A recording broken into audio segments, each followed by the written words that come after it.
Hi guys, welcome back to the channel. उम्मीद करते हैं आप सब बहुत अच्छे होंगे। बहुत ही अच्छी धूप निकली है और आज है फ्राइडे मॉर्निंग। नहीं, फ्राइडे नहीं, यस, आज है फ्राइडे मॉर्निंग।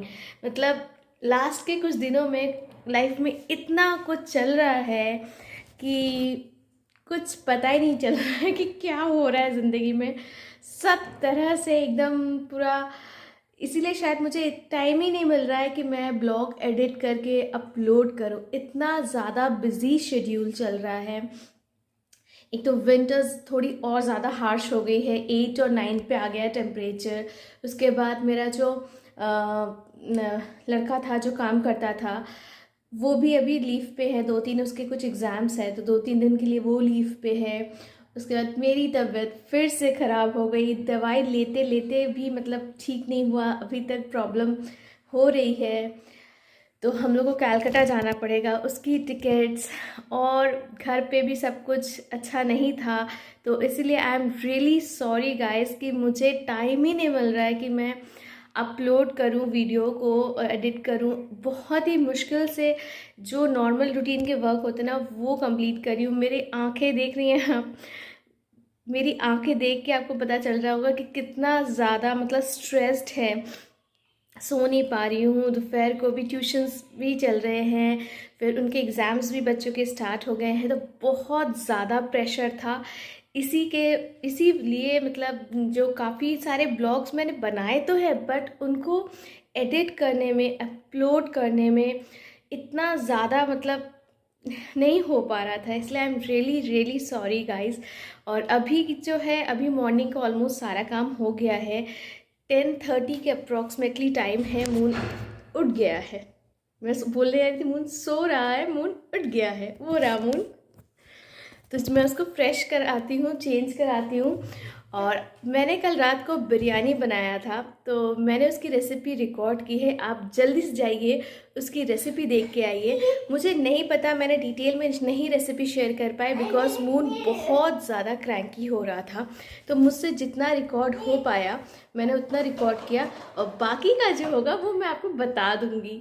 बट सच्ची में बहुत ही ऑसम बना था बिरयानी। और एकदम जो होम स्टाइल होता है ना उस तरह से। हम लोग बहुत ज़्यादा कुछ उसमें ऐड नहीं करते बिकॉज हैवी हो जाता है और फिर विंटर्स का भी होता है। और फ्रेग्रेंस जो होता है ना वो भी बहुत स्ट्रॉन्ग अगर हो जाए तो बहुत दिक्कत हो जाती है। हम दोनों को ही स्ट्रॉन्ग फ्रेग्रेंस नहीं पसंद है। तो हमने जैसे बिरयानी बनाया, आप जाके वैसी वाली बिरयानी देख के आइए कि हमने कैसे बनाया और प्लीज़ इसको ट्राई कीजिएगा। मस्त बनी है। अरमुन गई आ गया, मेरा बेबी आ गया, माय बेबी। चलो चलो चलो चलो। बदमाश लड़का। बिरयानी बनाने के लिए मैं सबसे पहले यहाँ पर बरिस्ता रेडी कर रही हूँ। बरिस्ता रेडी करने के लिए मैंने यहाँ पर 3 मीडियम साइज अनियन को फाइनली चॉप कर लिया है और ऑयल को अच्छे से हीट कर लिया है। और जस्ट अनियन को फ्राई करने से पहले मैंने उसमें थोड़ा सा सॉल्ट ऐड कर दिया है। अनियन में सॉल्ट ऐड करने से क्या होता है ना, बरिस्ता काफ़ी क्रिस्पी बनते हैं और अनियन जो होता है ना वो उनका कलर भी काफ़ी अच्छा आता है।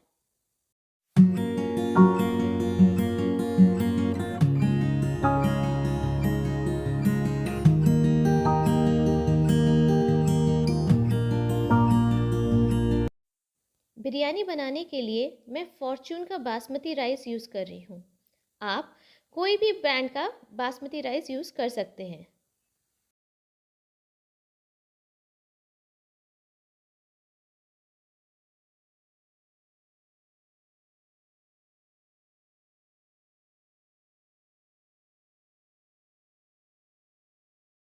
यहाँ पर मैंने चिकन को मैरिनेट कर लिया है विद जिंजर गार्लिक पेस्ट, फिर सॉल्ट, टर्मरिक, कोरिएंडर और एवरेस्ट का शाही बिरयानी मसाला।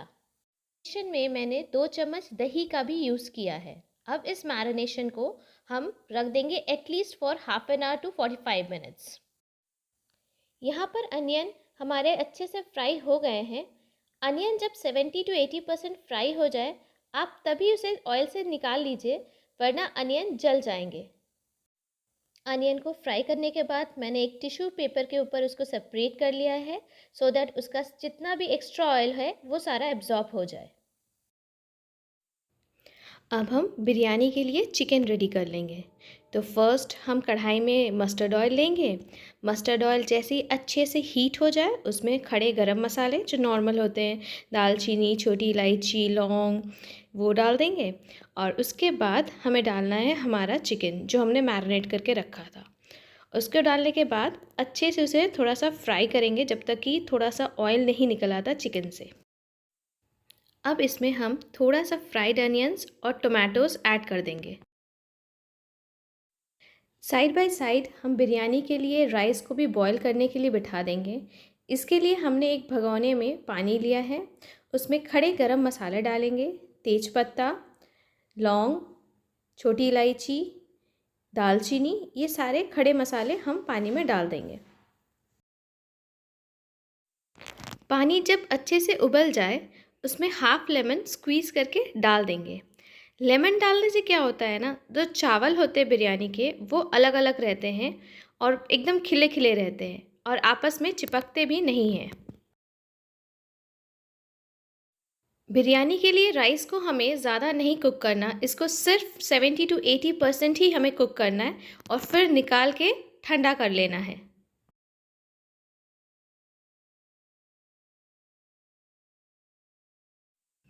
बिरयानी का चिकन हमारा ऑलमोस्ट रेडी हो गया है। उसके बाद जस्ट हमें उसे अच्छे से पकाना है और फिर जो नॉर्मल मसाले होते हैं, हल्दी, धनिया पाउडर, ये सब डालना है। और हाँ, बिरयानी मसाला और हमें थोड़ा सा ऐड करना है लास्ट में। हमने इसमें आलू भी ऐड किया है, अगर आप चाहते हैं तो आप आलू ऐड कर सकते हैं।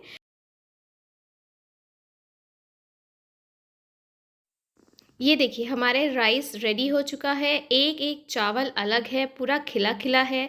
इसको मैंने सिर्फ 80% तक ही पकाया है। अब हम बिरयानी की लेयरिंग करेंगे।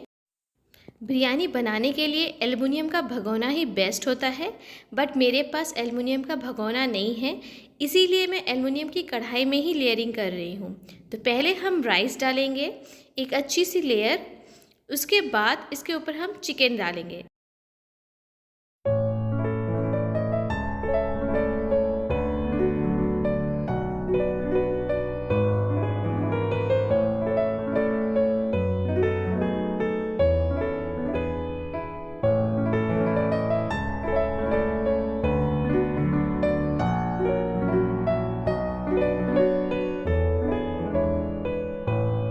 फिर चावल का दूसरा लेयर डालेंगे।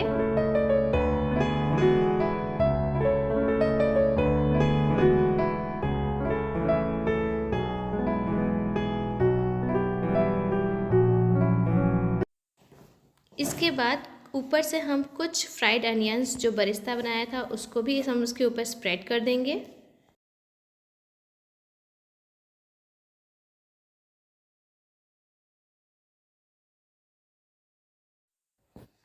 कुछ टोमेटोज़ भी उसके ऊपर हम लेयरिंग कर देंगे।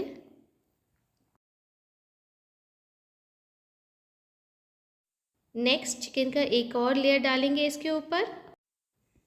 लास्ट में राइस की फाइनल लेयरिंग, फिर कुछ फ्राइड अनियंस देना है, टोमेटोज़, और ये मैं डाल रही हूँ देसी घी।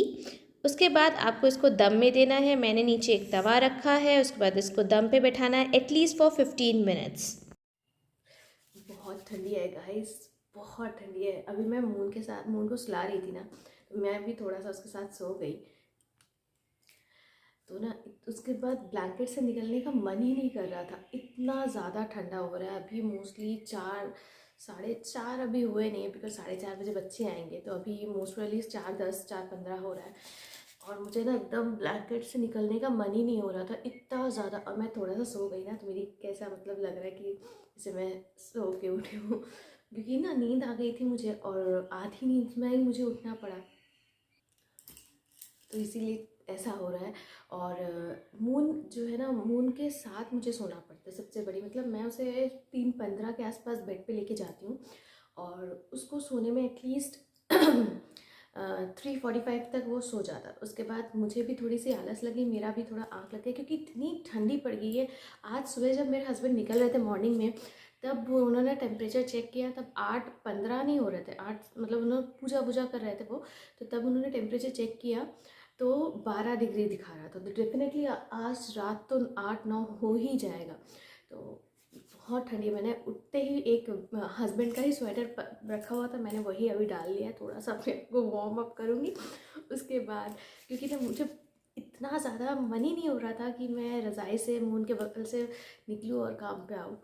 तो बस अभी यही है कि होपफुली अब जो ब्लॉग्स हैं वो थोड़े रेगुलर हो जाएंगे, बिकॉज़ जो मैंने बताया ना मॉर्निंग में कि काफ़ी कुछ चल रहा था, और स्पेशली मैं बहुत ज़्यादा डिस्टर्ब्ड हूँ अपनी तबीयत को लेके, क्योंकि ये मैं दवाई तो ले रही हूँ बट ये ना ठीक नहीं हो रहा। रेस्ट में भी हूँ, ऐसा कुछ मैसिव काम भी नहीं हो रहा है, बट ये ठीक नहीं हो रहा। तो अभी शायद हमें इसलिए कलकत्ता जाना पड़ेगा तो ट्रीटमेंट के लिए। पता नहीं क्या है ये, गॉड नोस, पर होपफुली कि ऐसा कुछ नहीं है। वो हार्मोन्स की दवा खाऊंगी या कुछ भी जो भी प्रॉब्लम है उसकी मेडिसिन पड़ेगी ठीक ठीक, तो वो ठीक हो जाएगा होपफुली। बट मेरे घर में इसको लेके काफ़ी ज़्यादा टेंशन चल रहा है, मायके या ससुराल, और स्पेशली मेरे हस्बैंड। वो तो कभी कभार मुझ पर गुस्सा ही हो जाते हैं कि तुमने इतना लेट में इन्फॉर्म क्यों किया। तो ठीक है, what ever is the case, अभी तो जो हो गया सो हो गया, अभी तो जो होना है उसको फेस करने के लिए रेडी होना है। बट मोस्ट प्रोबेबली मैं इतनी टेंशन में नहीं हूँ, और ना ही मैं मतलब बहुत ज़्यादा सोच रही हूँ कि बहुत कुछ ऐसा हो जाएगा। मैं चिल्ड हूँ, काम हूँ, बस मुझे इतना पता है कि कुछ भी है उसका सॉल्यूशन डेफिनेटली होगा। ऐसा तो हो ही नहीं सकता कोई सॉल्यूशन नहीं है। तो जस्ट अब मैं अपने ऊपर थोड़ा सा टेक केयर कर रही हूँ अपने आप को। ज़्यादा काम तो मेरा, मैंने बताया ना, अभी हाउस होल्ड हेल्प है, तो मेरे पास ज़्यादा काम भी अभी नहीं है। बस हाँ, थोड़ा मून अभी बहुत छोटा है और विंटर्स भी पड़ रहे हैं ना, तो उसको भी मतलब थोड़ा मम्मा चाहिए, मम्मा का वार्मथ चाहिए, थोड़ा अच्छा नहीं लग रहा कुछ भी, बाहर नहीं जा पा रहे हैं। कभी कभार बहुत हवा चलती है तो इट्स पॉसिबल नहीं होता ना कि बच्चे को आप बाहर लेके जाओ। तो ये सब चीज़ें भी उसको भी थोड़ा सा वो लग रहा है, तो तब उसके साथ थोड़ा टाइम स्पेंड है। वो बहुत जब क्रैंकी हो जाता है ना, तब वो बहुत दिक्कत करता है। तो रोना धोना, चीज़ें फेंकना, बट वो भी फिर भी वो मैनेज हो जाता है। जिस हिसाब से मैं पहले काम करती थी, प्लांट्स को देखना, प्लांट्स के लिए मिट्टी उठा के लेके आना, 5-5 kgs 10-10 kgs को मिट्टी की बैग कैरी करके लेके आना, ऑब्वियसली ये सब चीज़ें मैंने की है, जिसका मुझे अभी मे बी ये इस रीज़न से हुआ है। बट अब तो मैं कुछ भी नहीं कर रही हूँ। जब चीज़ हो गई है, मुझे पता चल गया कि ये प्रॉब्लम है, तो मैं एकदम ही रेस्ट में हूँ। जस्ट नॉर्मल वॉकिंग जो होती है, घर में ही जो वॉकिंग होती है, वही मैं कर रही हूँ। फिर भी ये प्रॉब्लम पता नहीं, अभी जितने दिन दवा खाती हूँ थोड़ा बहुत ठीक रहता है, देन अगेन इट रिपीट्स। तो यही चीज़ें हो रही हैं, इसी को लेके हम काफ़ी ज़्यादा डिस्टर्ब थे। और मैंने लास्ट ब्लॉग में आपसे बताया था कि मेरी दादी सास भी थोड़ी तबीयत ख़राब हो गई थी, उनका भी वो चक्कर खा के गिर गई थी, तो वो 3-4 दिन तक वो बेड से नहीं उठ पाई थी। तो हम लोग बहुत ज़्यादा टेंशन में हो गए थे। दूसरी बात, मेरे घर में भी थोड़ी प्रॉब्लम आ गई थी, उसके लिए मैं बहुत ज़्यादा मेंटली डिस्टर्ब्ड हो गई थी, हम सब इन्फैक्ट हो गए थे। मेरा हाउस हेल्प जो है वो भी अभी 2-3 दिन से नहीं आ रहा था, मोस्ट प्रोबेबली वो कल आना शुरू करेगा, बिकॉज उसके एग्ज़ाम्स चल रहे थे। तो इतना कुछ हो रहा था कि मेरे को एकदम ही टाइम नहीं मिल रहा था कि मैं थोड़ा सा एडिटिंग करूं। And to be very honest guys, इतना कुछ घर में चल रहा था ना कि मेरे को ना, मैं कंसंट्रेट नहीं कर पाई थी। मेरे पास टाइम होने के बावजूद भी मेरे को मन नहीं कर रहा था कि मैं एडिट करूं और ब्लॉग बनाऊं और ब्लॉग डालूं, because I don't want to be fake to you all. अब ये मेरी छोटी सी फैमिली है, but it's a part of my family, right. तो मैं कोई फेक इन्फॉर्मेशन या कुछ गलत नहीं आपको शो कर सकती, राइट।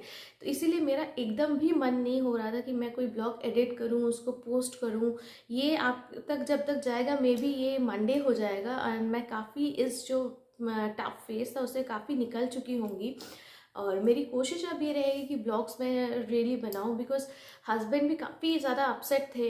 मैं इसीलिए कोशिश मेरी यही रहती थी कि जो हम 3 रहते हैं वो चीज़ को मैं अच्छे से मैनेज करूं, सो दैट जो घर के टेंशन है, जो भी मेरी तबीयत को लेके जो टेंशन घर पे चल रही है, वो चीज़ें उनसे उनको ज़्यादा अफेक्ट ना करे।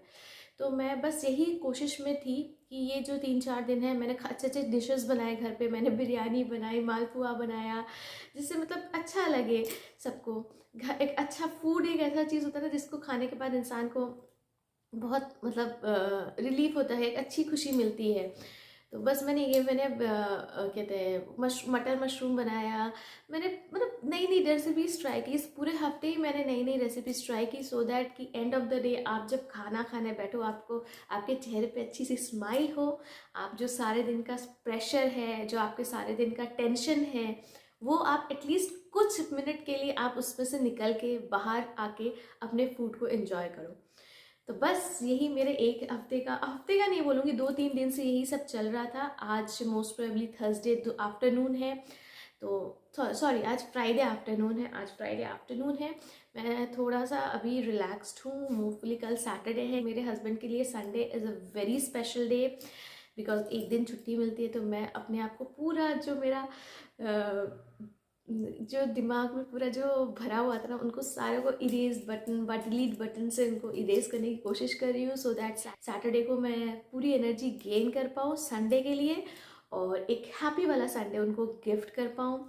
और जहाँ तक रही हमारे कैलकाटा जाने की प्रिपरेशन की बात, वो मैं मे बी जनवरी स्टार्टिंग और या तो मिड ऑफ जनवरी हम जाएंगे, क्योंकि मेरे डॉक्टर का जो अपॉइंटमेंट है हम लोगों ने यहीं से बुक करने की कोशिश की है। तो 2 डॉक्टर्स हैं मेरे, तो दोनों डॉक्टर के, एक का तो वो डेली बैठते हैं, उनमें अपॉइंटमेंट नहीं लगता है, आप जाओगे तो वो तुरंत देख लेंगे। और एक डॉक्टर जो है उनके लिए अपॉइंटमेंट लगता है, तो उनका अपॉइंटमेंट हम लोग को 20 जनवरी भी मिला है, 6 जनवरी भी मिला है। नाउ द प्रॉब्लम इज़ कि मैं जब जाऊँगी तो मैंने हस्बैंड से बोला आप भी अपने जो आरसीटी आपको करानी थी, एक सेटिंग हुआ था उनका और एक सेकंड सेटिंग बाकी है और कैपिंग बाकी है। तो मैंने उनसे यही बोला कि आप एक काम करो फिर कि आप मेरे साथ ही चलो, आप सेटिंग करा लो और उसके बाद कैपिंग करा के दोनों साथ में आ जाएंगे। नाउ तो 6 जनवरी को जो प्रॉब्लम हो रही है कि मकर संक्रांति जो होती है, ये वाली जो पोष वाली, this is a biggest festival, और इस टाइम पे आप अपने घर में ही ये फेस्टिवल मनाना चाहिए। हम बंगालीज़ में ये बिलीव करते हैं, मुझे बाकी कल्चर्स का नहीं पता। तो हम लोग में ये कहते हैं कि ये जो मंथ का संक्रांति है, ये जहाँ पर आप रहते हो वहीं पर आपको ये सेलिब्रेट करना चाहिए। तो हम लोग अगर 6 को मेरा डॉक्टर का चेकअप है, तो डेफिनेटली हम 2 या 3 को निकलेंगे, हम 2-3 दिन पहले निकलेंगे।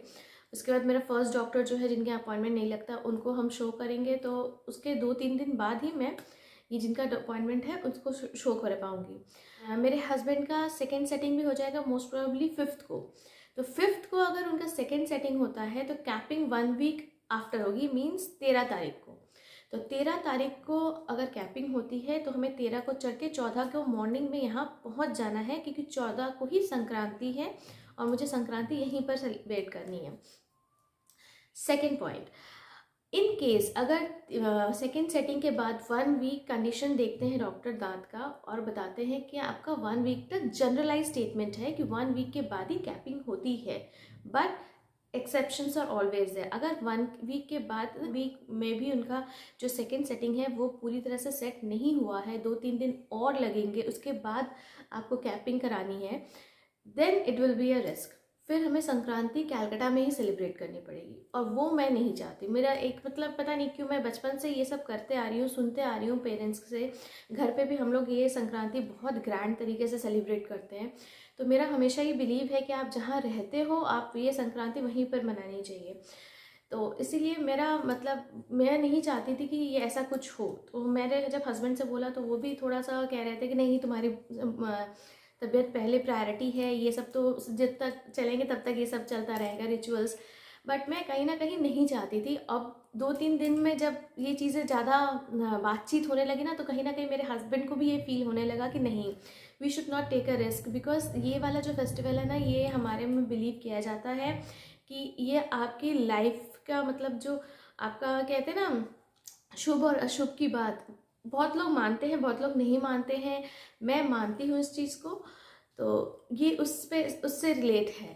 तो इसीलिए मैं ना उनसे कन्विंस कर रही थी, but gradually with the passage of time वो भी थोड़ा कन्विंस हो गए हैं। तो होपफुली मेरा जो 20th को जो अपॉइंटमेंट है, तो उसमें मैं डॉक्टर से मीट करूँगी, और उसका मतलब है कि हम संक्रांति के बाद ही जाएंगे। टिकट्स अभी तक हमारी नहीं हुई हैं, मोस्ट प्रोबेबली कल या परसों संडे को वो ऑनलाइन बुकिंग कर लेंगे टिकट्स का। तो देखते हैं अभी क्या होता है। अभी तक यहीं तक डिसाइड है कि या तो 6 जनवरी या तो 20 जनवरी, 2 अपॉइंटमेंट मेरा बुक किया है। अब देखते हैं क्या सिचुएशन होती है। आपको तो पता ही है, मैं तो सिर्फ माता रानी के अलावा और किसी पे कुछ ट्रस्ट ही नहीं कर सकती। तो मैं तो बस उन्हीं के ऊपर हाथ जोड़े विश्वास करी हूँ कि माँ तेरी जो मर्जी है वो तो होना ही है, हम तो बस तेरे बंदे हैं। तो चलिए गाइस, आज के लिए बस इतना ही रखते हैं। उम्मीद करते हैं आज का ये ब्लॉग आपको अच्छा लगा होगा। अगर ब्लॉग अच्छा लगे तो चैनल को सब्सक्राइब करना बिल्कुल मत भूलिएगा, और हम आपसे जल्द ही मिलेंगे एक नए ब्लॉग के साथ। तब तक के लिए कीप स्माइलिंग ऑलवेज, बाय।